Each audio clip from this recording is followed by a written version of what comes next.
വചനാമൃതം തയ്യാറാക്കി അവതരിപ്പിക്കുന്നത് sister Shiji Maria. നിരതീർത്ത സഹനങ്ങൾ കൊണ്ട് ജീവിതത്തെ പ്രകാശപൂർണമാക്കിയൊരു മനുഷ്യനുണ്ട്. പുത്തൻ യുഗത്തിൽ ജോബിന്റെ പുനർജന്മം പോലൊരു മനുഷ്യൻ, ആർതർ ആഷെ.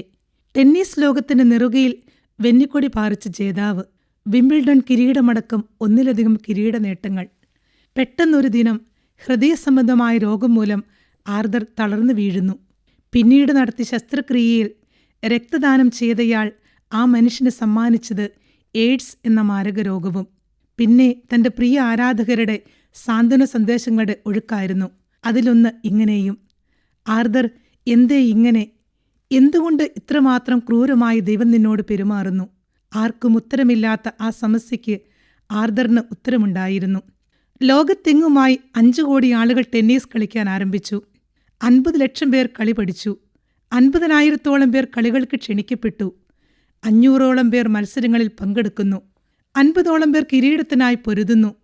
4 പേർ സെമി ഫൈനലിൽ, 2 പേർ മാത്രം ഫൈനലിൽ.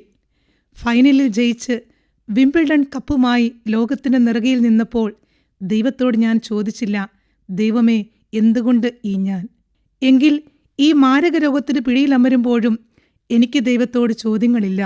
എല്ലാം അറിയുന്നവന്റെ അടുക്കൽ ഇതിനുമൊരു ഉത്തരമുണ്ടാകും എന്നൊരു തിരിച്ചറിവ് മൗനമായി ആർതർ അവശേഷിപ്പിക്കുന്നുണ്ട്. ഈ ധൈര്യത്തെ എന്താണ് വിളിക്കേണ്ടത്? ഈ കൃപയ്ക്ക് എന്ത് പേരാണ് നൽകേണ്ടത്? ഇതായിരിക്കണം അതിജീവനത്തിന്റെ കൃപ. ഏതൊരു ദുരന്തത്തിനും ഒരുവന്റെ ഉള്ളിലെ നന്മയുടെ പ്രകാശം ഊതിക്കെടുത്താനാവാത്ത വിധം തമ്പുരാൻ മുദ്ര വെച്ചു കൊടുക്കുന്ന അതിജീവനത്തിന്റെ കൃപ. ഇതൊരുവന്റെ ചുറ്റുപാടുകളെ അവൻ അറിയാതെ തന്നെ പ്രകാശമാനമാക്കുന്നു.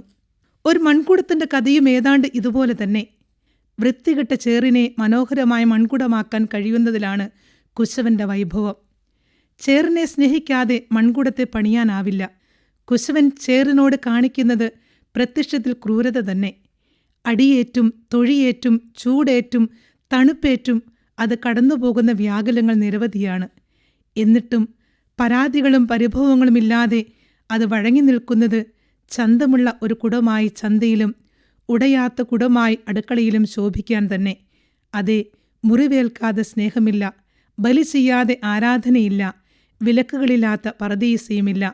ഒത്തിരി സഹനവഴികൾ താണ്ടി വിമർശനങ്ങളെ ദർശനങ്ങളാക്കിയ, ജീവിതത്തിലെ നൊമ്പരങ്ങളെ അതിജീവനത്തിന്റെ കൃപ കൊണ്ട് പ്രകാശമാനമാക്കിയ ഒരു ഗുരുവിനെ സമീപിച്ച് ചില ശിഷ്യന്മാർ ആ ഓർമ്മകളെക്കുറിച്ച് ഉന്നയിക്കുമ്പോൾ മറുപടിയായി വന്ന ഗുരുവാക്യങ്ങൾ ഇപ്രകാരമായിരുന്നു: ഞാൻ ദൈവത്തോട് ശക്തിക്കായി അപേക്ഷിച്ചു. ദൈവം എനിക്ക് ഒത്തിരി കഷ്ടതകൾ നൽകി എന്നെ ബലമുള്ളവനാക്കാൻ. ഞാൻ ദൈവത്തോട് ഐശ്വര്യവും സമൃദ്ധിയും അപേക്ഷിച്ചു. ദൈവം എനിക്ക് ബുദ്ധിശക്തിയും കരബലവും നൽകി എന്നെ സമൃദ്ധിയിലേക്ക് നയിക്കാൻ. ഞാൻ ധൈര്യത്തിനായി അപേക്ഷിച്ചു. ദൈവം ഒത്തിരി അപകട സാഹചര്യങ്ങളിലൂടെ കടത്തിവിട്ടു എന്നെ ധൈര്യവാനാക്കാൻ. ഞാൻ സ്നേഹത്തിനായി ചോദിച്ചു. ദൈവം എനിക്ക് ചുറ്റും നീറുന്ന ഒട്ടനവധി മനസ്സുകളെ കാണിച്ചു തന്നു, അവരെ സഹായിച്ച് സ്നേഹത്തിലേക്ക് എന്നെ നയിക്കാൻ. യഥാർത്ഥത്തിൽ ഞാൻ ചോദിച്ചതെല്ലാം അപ്പാടെ കിട്ടിയില്ലെങ്കിലും അത്ര മനോഹരമല്ലാത്ത പുറംചിട്ടുകളിൽ പൊതിഞ്ഞ് എനിക്കാവശ്യമുള്ളതെല്ലാം തമ്പുരാൻ തന്നു. ഓർക്കുക, പെയ്തൊഴിഞ്ഞ മഴമേഘങ്ങൾക്ക് ശേഷമേ മഴവില്ലിൻ്റെ മനോഹാരിത പ്രപഞ്ചത്തിൽ മിഴി തുറക്കൂ. ചില കാറ്റും പേമാരിയുമൊക്കെ മനോഹരമായ മഴവില്ലിലേക്കുള്ള സഞ്ചാരദൂരങ്ങൾ മാത്രം.